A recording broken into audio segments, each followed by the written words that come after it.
Apa kabar Mitra Keling dan seluruh sobat tani dan sobat BioBoss, apa kabar? Wah, kembali lagi nih dengan Tanya Pakar episode yang ketiga. Dan masih sama dengan seorang ahli BioBoss, yaitu Bapak Roni. Halo, apa kabar Pak Roni? Halo Pak.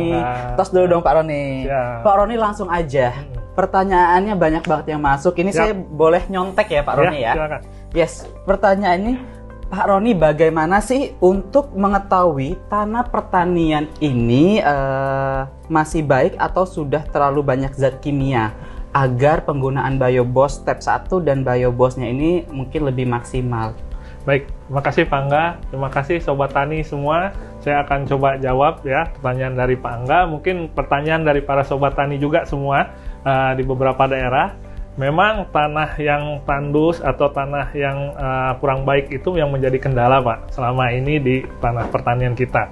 Dan bahkan ini sekarang ini sudah meningkat ya, jumlah tanah-tanah yang kerusakan yang tandus ya, itu sudah banyak terdapat di beberapa daerah. Nah, ciri-cirinya adalah satu ya, kalau kita mengecek secara visual saja ya, nah tanah itu sudah terlihat dari kekeringannya Pak ya, tingkat kekeringannya ya, tingkat ketandusannya ya, seperti itu. Nah, kadang-kadang kalau kita mengecek lagi lebih detail lagi, itu kadar pH-nya itu yang terlalu rendah. Nah, itu tanah yang tidak subur ya.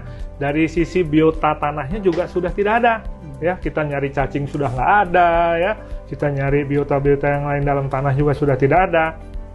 Nah, itu yang jadi kendala tanah-tanah yang tidak subur. Nah, bagaimana dengan tanah yang subur gitu ya? Tanah yang subur ini yang satu, dia banyak mengandung humus. Humus ya, bahan organik yang masih banyak. Nah, kemudian dia juga banyak mengandung biota tanah. Ya. Nah, yang utama adalah itu pH tanahnya itu dia netral. Nah, itu tanah yang baik gitu ya. Karena kalau pH tanahnya itu asam ya, mau kita beri pupuk seberapa banyak pun, walaupun subur nih Pak ya, walaupun subur tapi pH tanahnya itu rendah atau asam, nah itu kita tidak bisa memberikan pupuk yang efektif ya terhadap tanaman itu sendiri, apalagi pertumbuhan mikroorganismenya ini juga tidak akan baik kalau tanahnya itu tidak netral ya, artinya masam kondisi ya. masam. Seperti itu Pak.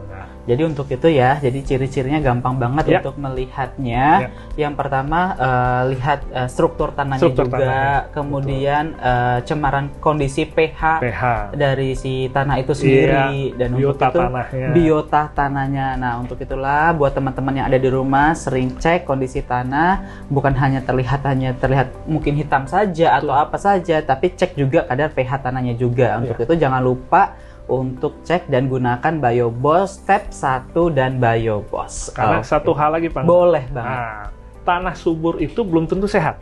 Yes, ya? Itu dia. Tanah subur belum tentu sehat. Karena tadi satu, tanah subur, gembur, tapi pH tanahnya masih asam, itu pun bakteri tidak akan bisa hidup di situ.